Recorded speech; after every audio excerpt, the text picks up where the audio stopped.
All right, Jimmy, I'm Paul Stone talking college football, giving you picks, angles, analysis, and explanations, information, you name it. If you just want straight picks, we got those for you. If you're looking for information and angles to help you help shape your handicap, and we have that for you as well. Let's get right into it, Paul. Winning week for us collectively on the Tuesday, Thursday swing of last week, including a blistering Thursday on the best bets. But let's get to the today's show. Tuesday, we look at the high profile, the high volume games. And, well, this used to be the best matchup on the field. And it's most talent, no question. And that was Florida State and Miami. How many great games did these two teams play? Kind of a shame that they used to put this thing on Monday, Labor Day night, because that was just a bad spot, kind of a wasted spot for the game because the teams were not kind of it's a little rustiness, a lot of, especially on the offensive, and we talk about that the week of ugly offensive football in college football. But now these two teams are good. Now, Florida State didn't give out on release, but I said on the way out from our best bet segment, that's a tricky spot on a Friday night in Charlottesville against a capable quarterback, a really good backs, and was a shootout and Florida State came up a little bit short. Miami is 4.5 on the road here at Doak Campbell in Tallahassee. As was mentioned, the Noles got caught looking ahead in that tricky spot of Virginia. This 30 years, not to the day, but 30 years ago, the Noles lost their first ACC game, the conference game in Charlottesville, weeknight, Thursday night. Warwick Dunn on the direct snap was stopped just short. It was very, very close. 30 years later, they get caught up again.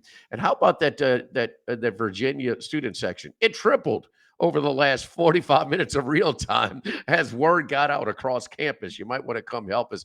There are field rush fades, and then there's that thing in Charlottesville last week. But this is the game that they're looking for.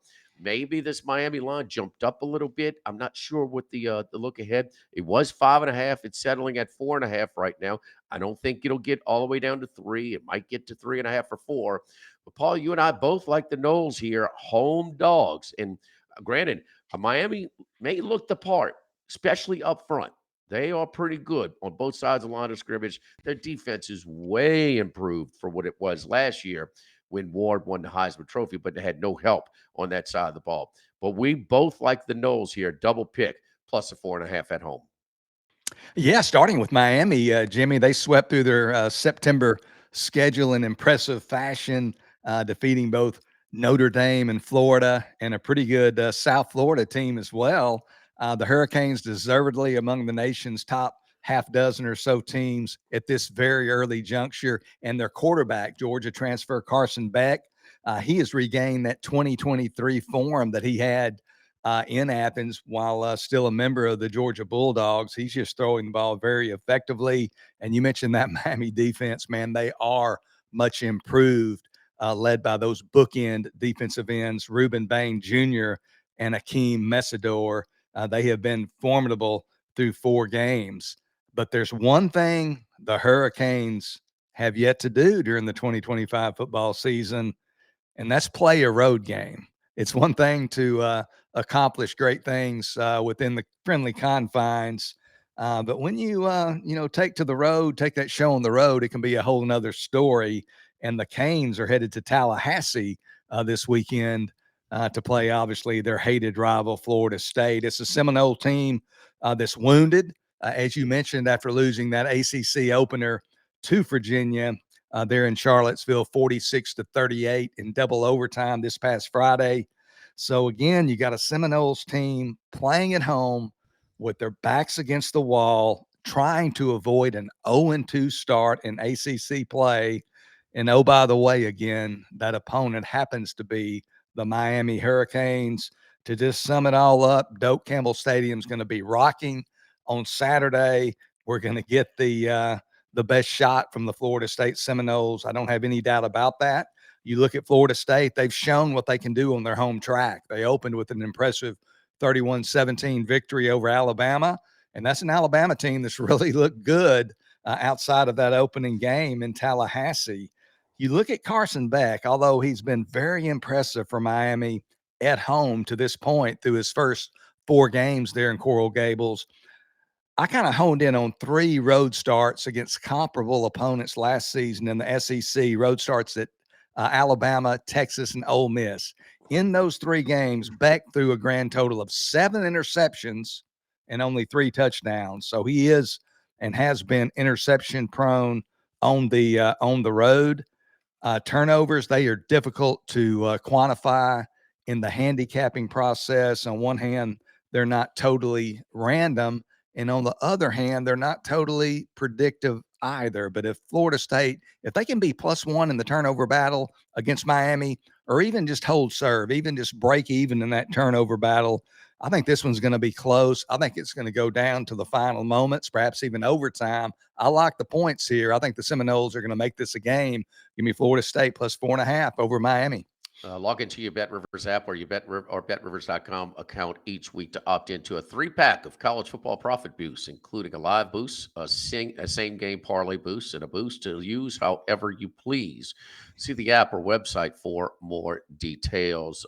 And speaking of the sort of the recency bias, there was never more a historic lopsided result last week with Indiana and Illinois. Indiana line shot up over a touchdown at Iowa City. They were fortunate to get out of there with a straight up win. And then the USC line at Illinois went from 1.5 to 6.5 or even 7 at kickoff. And the Illini won that outright. So another recency bias fade here coming back home. And yeah, those wounded teams like to respond, especially in a rivalry game. This is a big one for the Knowles and the Canes. It should be a lot of fun. Let's move on and go to the SEC. Texas going to Gainesville to take on Florida. Texas 6.5 and 42 at the Swamp. The Billy Napier was safe. Some people thought he may have gotten fired after another tough road loss. But of the 4 early terminations in college football, all were after embarrassing home losses. Your boosters, the AD, and then the seats empty as this game is unfolding. So it just kind of adds a little extra pressure. Now they're at home. The Napier watch may be on if it's an ugly performance. But Florida was in a situation last year as well, and Napier, it was a very disappointed locker room, and he got his team to play and fight, with home wins against LSU and Ole Miss, and one in Jacksonville where they were very competitive till Lagway got hurt. Now Lagway is the big story here. He missed a lot of the offseason because of his injury. Even started August camp a week late. So all of his offseason work, which is very important to develop a young quarterback, putting that time in with the receivers, was just kind of wasted. And so that ugly bowl performance with his arm was kind of what we've seen to this point. The result, a massive under team to this point. Florida still playing hard and effectively on defense. So keep in mind, Miami, they played so bad on offense. They had the ball inside the 30-yard line, down 13-7. They could not convert a 4th and 1 against the Canes, and then the Canes pulled away in that one. But it's kind of happening in the SEC period. Texas is 3-1 to the under this year. The only over was that lopsided matchup, Sam Houston State. Sam Houston State may be FCS right now, but barely. LSU take away their one I'm sorry, FCS opponent. I've got mixed up the FBS. Non-Division One opponent. LSU is 3-0 to the under. Auburn, their last 3, has gone under the total. So these teams have really been playing under football. And Paul, that's what you're looking at here because Texas, they've got one of the best defenses in the country. Maybe Ohio State's the best. I think Texas is top 5. Florida's playing at an unbelievable rate themselves. LSU has a good defense, even though we're on a field a million snaps against Ole Miss on Saturday. But you're looking at the under here, which is 42. Yeah, I mean, both these schools obviously entered the 2025 season with quarterbacks who were considered to be prime contenders for the Heisman Trophy. First of all, obviously for Texas, Arch Manning, who was the betting favorite, and then the aforementioned DJ Lagway there at Florida, not too far down the list of contenders for the Heisman Trophy. But at this point, it seems fairly unlikely, maybe highly unlikely, that either one of those guys will be in New York City in early December for the Heisman Trophy presentation. You look, first of all, at Florida's offense with Lagway at the controls, and you mentioned his lack of prep time, the injuries that he's been dealing with. But the Florida offense has been especially anemic. No other way to put it. You look at their 3 games against quality FBS opponents this year, those opponents being South Florida, LSU, and Miami.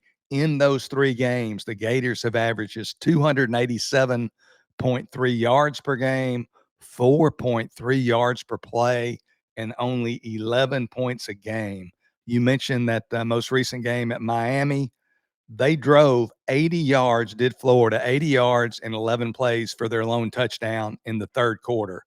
You extract that drive, and I know it was part of the game, but if you extract that one drive and their other 41 plays, they gained a grand total of 61 yards and had 2 first downs. So, man, that is tough. And Miami, no question about it, they should be mentioned probably as well among the nation's top defense. That is a good bunch. But Florida's just having tremendous difficulties on the offensive side of the ball. They do get some good news this weekend. Their highly heralded true freshman wide receiver, Dallas Wilson, he's not played to this point. He'll make his collegiate debut against the Longhorns on Saturday. He might make a difference, probably not that big of a difference. And Florida, again, like Miami, they're going up against a defense, as you mentioned, that ranks among the nation's finest. So, from my perspective, it's difficult to see Florida's offense suddenly getting into gear against the Longhorns there in Gainesville on Saturday. You look at the other side, Manning. This is first year for Arch Manning, obviously, as a first-time full-time starter there in Austin. And Texas's offense has also come out of the gate quite slowly. You look at their running game. I mean, Manning's obviously had problems mechanically. That's been well chronicled, been talked about. But the running game's really what concerns me. They obviously opened with Ohio State, but then they played 3 really lightweight: San Jose State, UTEP, and Sam Houston State. So those are 3 of Texas's 4 opponents, and they still don't average 5 yards a carry. And you got to be able to knock those guys backwards and run the football. They do have some injuries in that running back room, but just like last year in big games against mid-level and high-level defenses, Texas really can't run the ball that effectively. They have been, just kind of noted this, that they've been less productive on the road, has Texas's offense, since the start of the 2024 season. If you look at their 5 true road games since the start of last season, Texas only averaging 20.3 points per game. So they don't score as much on the road. Florida last year in Austin was embarrassed. They had to start the Ivy League young man who was, out of his element. They had no offense whatsoever. Texas put it to him pretty good. So based on that, I think Texas, they might come in a little bit too comfortable. Florida obviously has to turn it into a rock fight and keep it low scoring to keep it close. And I think this game might be closer than many are anticipating, but I do think it will be low scoring until this conference, as you mentioned, shows us something different. So I'm going to be looking at unders in the SEC. This is a low total, but I still like Texas, Florida to go under 42. Under 42, the number available right now at Bet Rivers. Players who place a qualifying same game parlay of at least $10 on eligible college or pro football games will receive one standard entry into the weekly Squares game. Winning standard Squares will be awarded a prize of a $20 bonus bet. See the app in the website for more details. Let's move on to one of my picks here, and let's go to the Big 12. In Cincinnati, won outright at Lawrence, Kansas over the week. You start out at 0-0, meaning that from that score, 3-0, 7-0 is a lead change. This was your ping pong match here. 11 lead changes in the Cincinnati Kansas game. How about Jalen Daniels? He did all he could do. 445 yards passing. They did fumble down near the goal line of one of the drives, but Cincinnati, remember we saw them on that standalone game in Arrowhead Stadium, that quote unquote home game for Cincinnati, where their fans had to travel 6 hours in a car as opposed to Nebraska's 3 hours. It was a Nebraska home game. So they and it was a week of ugly offensive football, and it was very choppy for Cincinnati offensively. But you look at their second year quarterback, the former Indiana quarterback in Bloomington. He transferred to Cincinnati for the 24-25 seasons. Man, he's been pretty damn good. Nearly 10 yards an attempt. 10 TDs to one interception, and he could beat you with his legs as well. He's rushed for four more TDs for Cincinnati. Talking about Iowa State, Iowa State is undefeated. They're ranked up there. That's right, 5-0, 3-1-1 as you look at our graphic against the spread, all that fun stuff. And well, because of that, they are a public dog here. That's right. Maybe being a ranked opponent that is an underdog here, that gets a little public money. But I like to fade those public dogs. And we're looking at over 80% money line pick and over 75% the tickets are laying or taking the points in this matchup. So I like Cincinnati at home. Nice momentum win to win that wild game, back and forth game in Lawrence last week. And I'll go with the Bearcats minus the short number here. It was 2.5. It's at 1.5 currently at Bet Rivers, Paul. I tell you, Jimmy, nobody's mentioning Cincinnati as a potential party crasher in the balanced Big 12, but you got to like what Scott Satterfield and company are doing there in the Queen City, off to a 3-1 start. You mentioned their lone loss, that 20-17 defeat to Nebraska. That was a game where they drove in the final minute, actually, final 90 seconds, all the way to the Nebraska 33. Their quarterback, who has had an exceptional year to date, Brendan Sorsby, throws an interception in the end zone Is one to in, yeah, end. one turnover Since this season. Yeah, to end one turnover. I'll be but without that, maybe they would have kicked a field goal and forced overtime. Maybe they would have scored a touchdown. So they're, play or two away perhaps from being undefeated. And like you mentioned, that was not a neutral site No. game. Big Red Nation was in full force, and it wasn't the red and black of Cincinnati.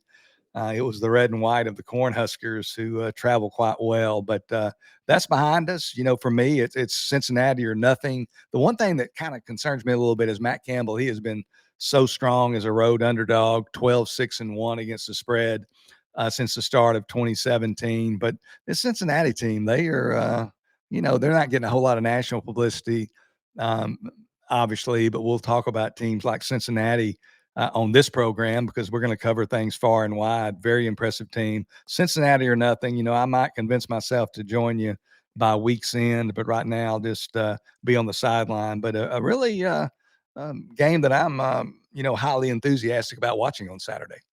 All right, let's move on to the SEC. And I jumped on that rare spot where Georgia and Kirby Smart lay in less than a field goal at home, and they got burned. Bama pretty much led from jump, and you saw the difference, that jump in that young quarterback from his first true road start at Doak Campbell to his second road start between the hedges. Ty Simpson is playing some good football right now, so we'll see if that continues. So this is a natural letdown spot here for Alabama after a big win at Georgia.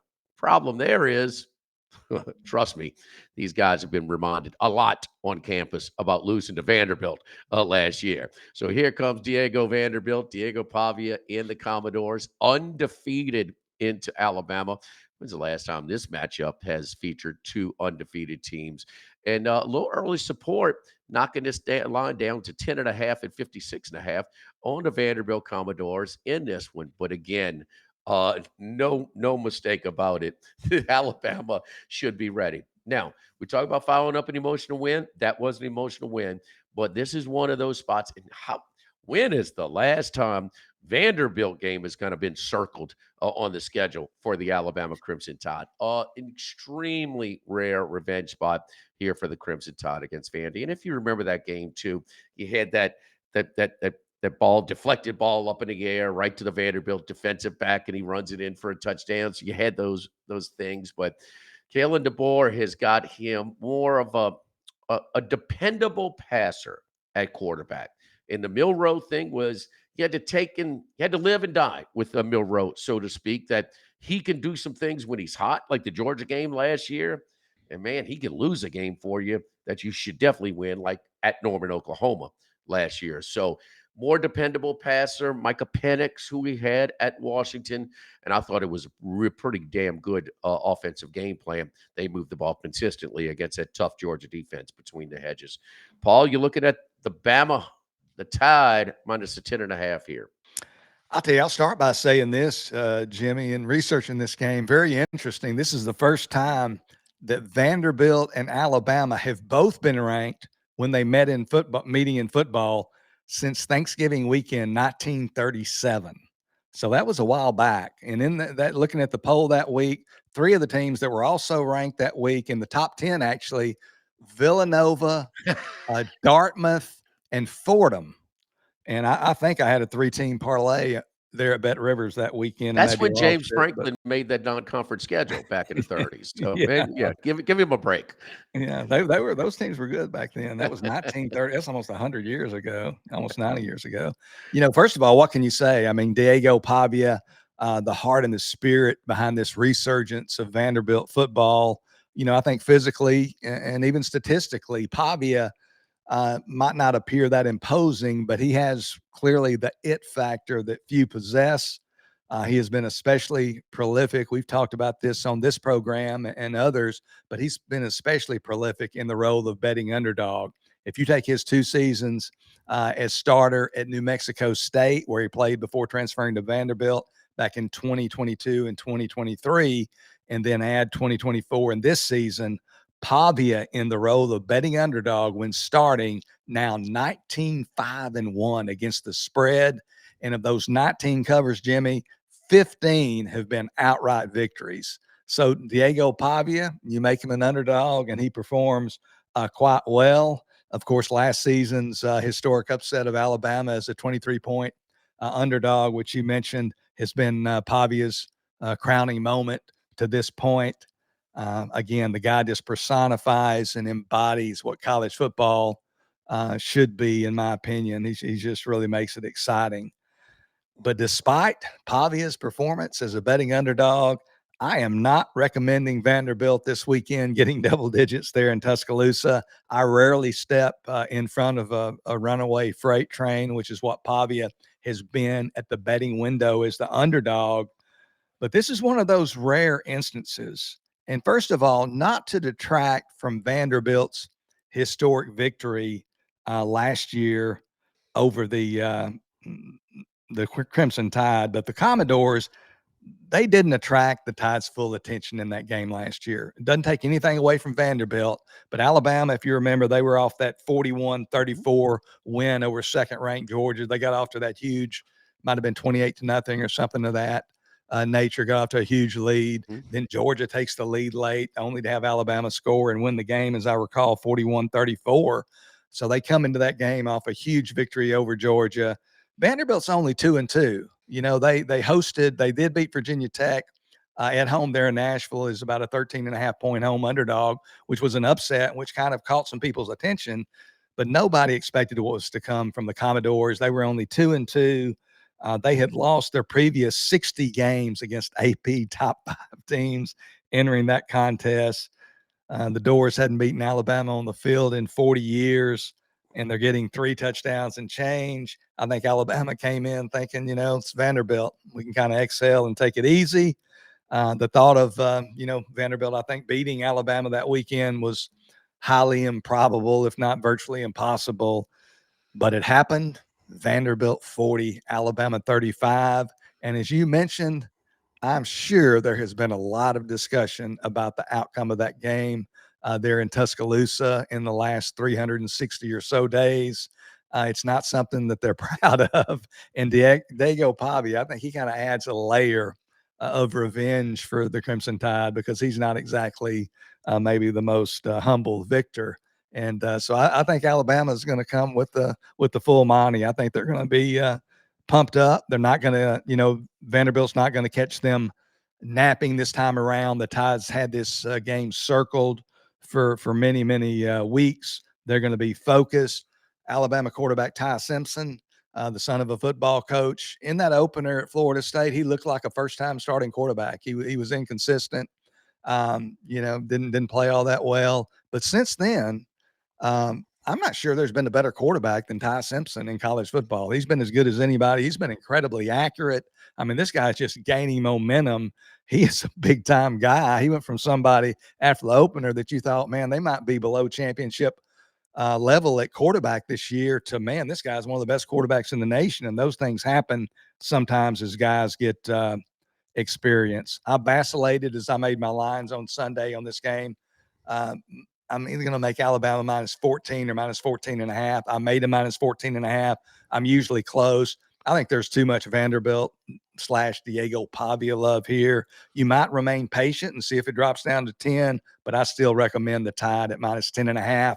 I think they beat Vanderbilt, get a little revenge from last year. They won the game by 2 touchdowns or more. There has never been a spot where Vanderbilt has Alabama's attention like this spot. Never. So speaking of Ty Simpson, he's been flawless. We was UL Monroe when you basically complete every pass and have basically a passer rating. That's UL Monroe. We'll see. But right now at Bet Rivers, he is the second choice at 9-1 plus 900 behind Dante Moore. More predictably gets a little boost up. This is sort of a team award first. It's not necessarily the best player. Sometimes you could lose 3 games and still pull it out. You got to be really special to do that, like Jaden Daniels or RG3 did it for LSU and Baylor in the past. But Ty Simpson with the Todd roll at that 9-1. Jeremiah Smith, wide receiver for Ohio State, is third choice at plus 950.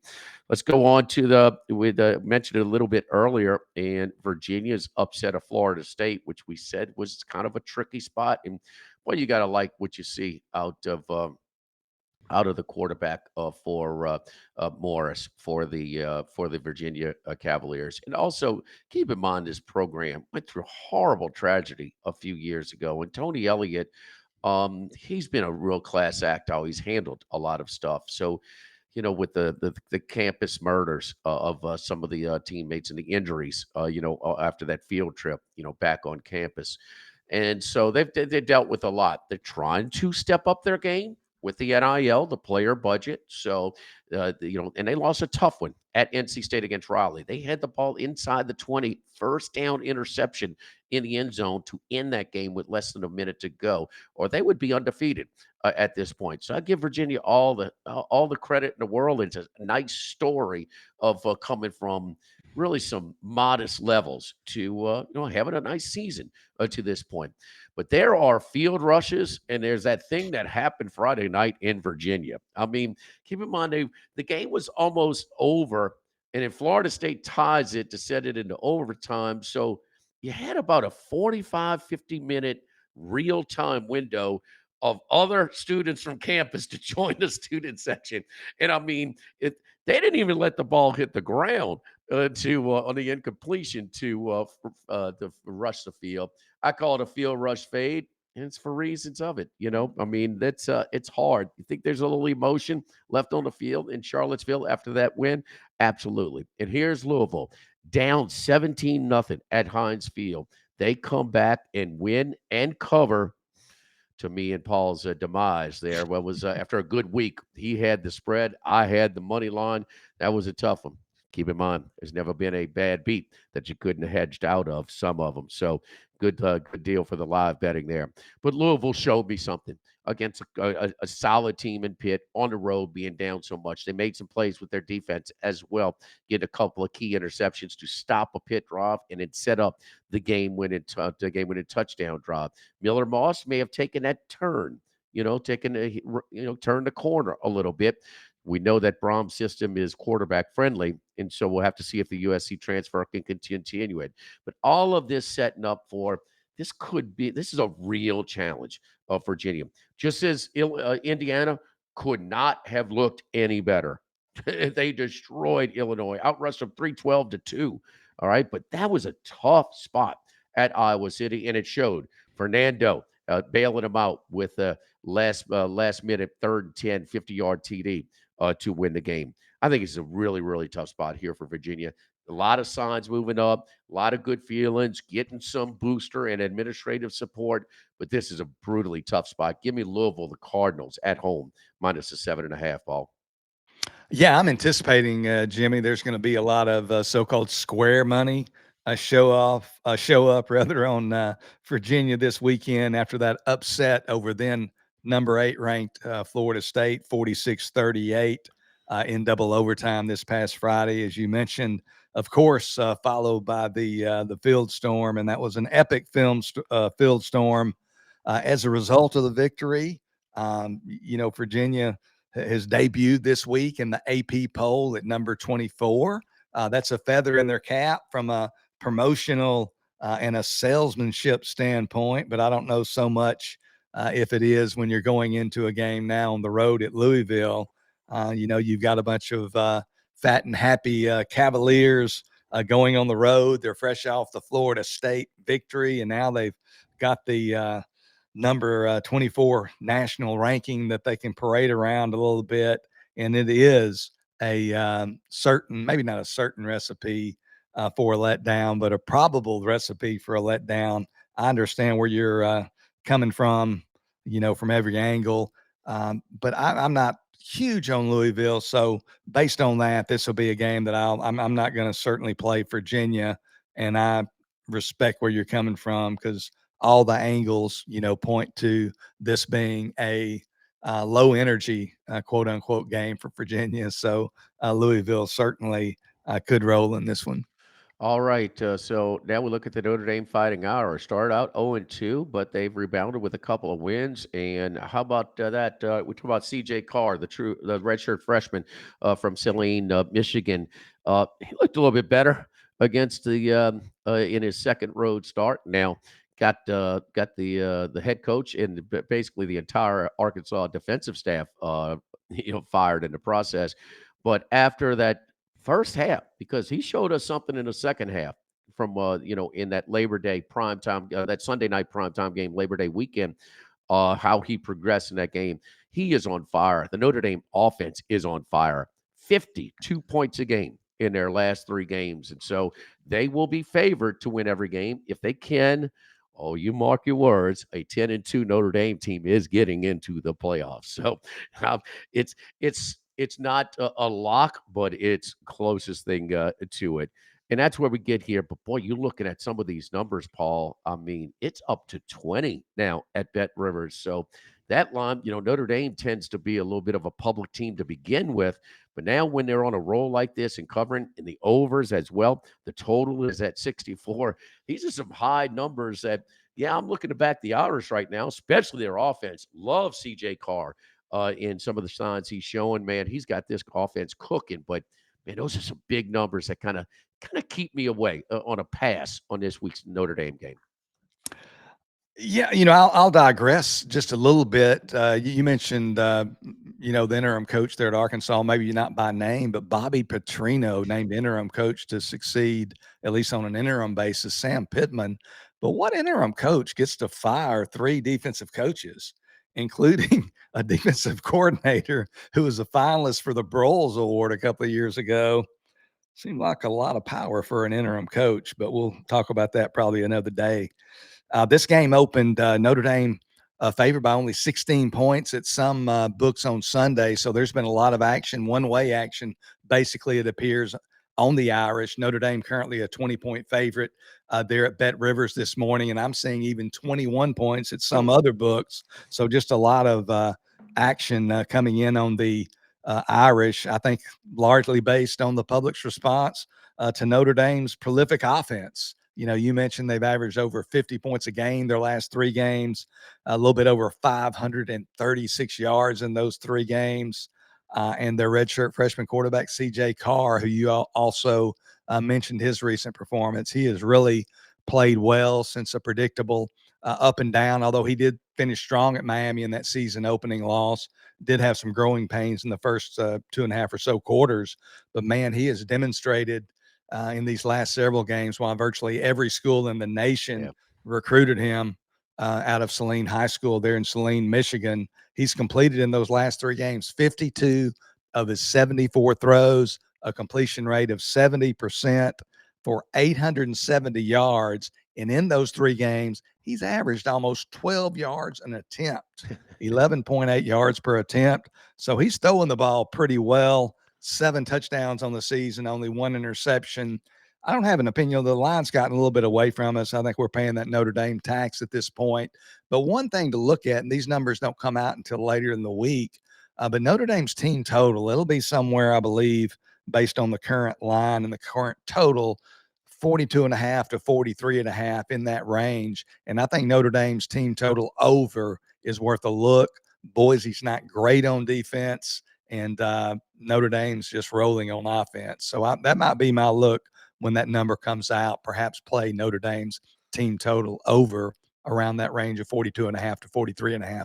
Yeah, looking at some of the early lines, it's seven, almost 3-1 tickets on the spread on Notre Dame, and the public generally likes the overs as well. So over 75% total tickets as well. I just think I do know this. They're public right now, so if you want a little action on the Irish, get it now because it's not going down. So everybody's going to keep backing the Irish, and so we'll have to see if they continue their run. That was keep on. That was only a 4-point spread at Arkansas, so that was a tricky spot. First meeting ever between the Razorbacks and the Irish, and it was all Notre Dame in the over in that one. We do it every Tuesday here with the college game, the high profile games of the week, the games of the week. Thursdays, it's our best bets. We've been another really strong week on the best bets last week, so we'll have that Thursday as well. For Paul Stone, I'm Jimmy Yott on the College Sports Rush YouTube channel, brought to you by Bet Rivers.